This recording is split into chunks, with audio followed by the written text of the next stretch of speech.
Assalamualaikum warahmatullahi wabarakatuh. Terima kasih atas waktu dan kesempatannya kepada kami. Kami akan mencoba memaparkan hasil artikel jurnal kami yang berjudul Uber Earth sebagai tantangan bisnis dan upaya menuju netral karbon, disusun oleh Ikram Hisatur Rosyid, Nurul Afis Septiani, dan Arifah Mustaqimah. Uber Earth sebagai tantangan bisnis dan upaya menuju netral karbon. Uber Earth sendiri yaitu sebagai platform pemesanan dan pengiriman makanan daring yang diluncurkan oleh Uber pada tahun 2014. Kemudian latar belakang dari Uber Earth sebagai tantangan bisnis dan upaya menuju netral karbon ada aspek normatif, yaitu dari Undang-Undang 32 tahun 2009 pasal 3 tentang pelindungan dan pengelolaan lingkungan hidup, kemudian Peraturan Presiden nomor 98 tahun 2021 tentang penyelenggaraan nilai ekonomi karbon, dan Peraturan Menteri nomor 75 tahun 2019 tentang peta jalan pengurangan sampah oleh produsen. Dari sini ada masalah-masalah yang dihadapi yaitu masalah lingkungan global, tekanan regulasi, dan tuntutan konsumen. Kemudian menurut para ahli juga demikian. Kemudian ada pokok permasalahannya yaitu tingginya jejak karbon dari operasional.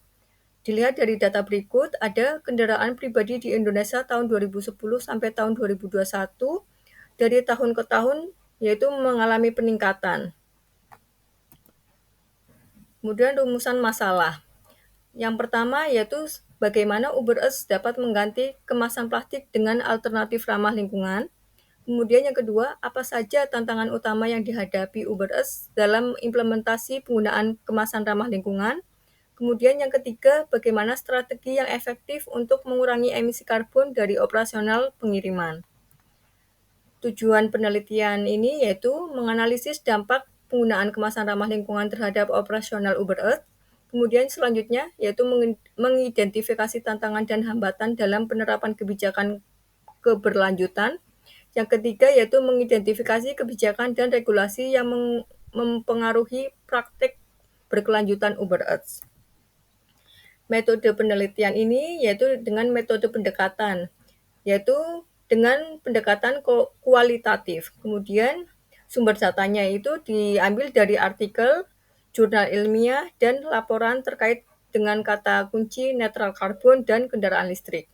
Kemudian langkah-langkahnya yaitu dengan identifikasi masalah, yaitu untuk mengumpulkan literatur yang relevan, kemudian evaluasi, kemudian menganalisis dan menyimpulkan. Tujuan akhirnya yaitu untuk menghasilkan strategi yang dapat membantu perusahaan mengurangi jejak karbon dan mencapai netral karbon. Hasil penelitiannya yaitu literatur mengenai pengungkapan karbon di Indonesia menunjukkan bahwa meskipun pengungkapan karbon masih bersifat sukarela, ada potensi perbaikan dengan insentif dan dari pemerintah.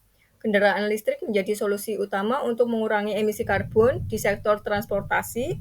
Pengungkapan karbon dapat meningkatkan reputasi perusahaan, loyalitas pelanggan, kemudian penghematan biaya dan kinerja keuangan, yang pada gilirannya menarik perhatian investor dan pemangku kepentingan.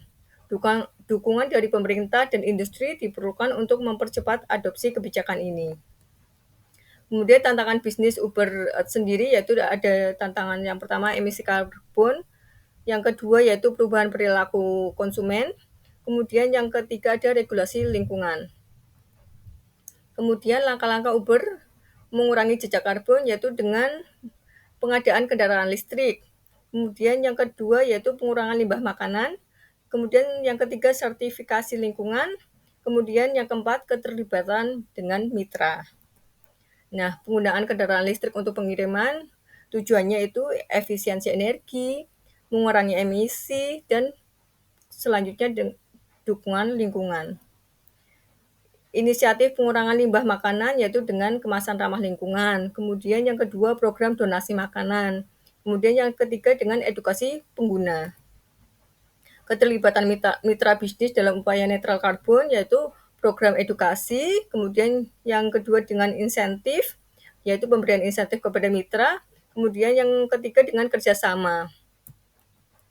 Kemudian kesimpulannya dari penelitian kami yaitu Uber Earth menghadapi tantangan emisi karbon dari armada pengantarannya namun telah berkomitmen mencapai netral karbon pada 2040 melalui kendaraan listrik, pengurangan limbah, dan proyek offset karbon. Di Indonesia yaitu pengungkapan emisi karbon masih sukarela, berbeda dengan di negara lain yang mewajibkannya. Kemudian kebijakan wajib pengungkapan di Indonesia berpotensi meningkatkan kesadaran dan aksi pengurangan emisi karbon. Demikian presentasi dari kami. Kurang lebihnya saya memohon maaf. Wabillahi taufiq wal hidayah. Wassalamualaikum warahmatullahi wabarakatuh.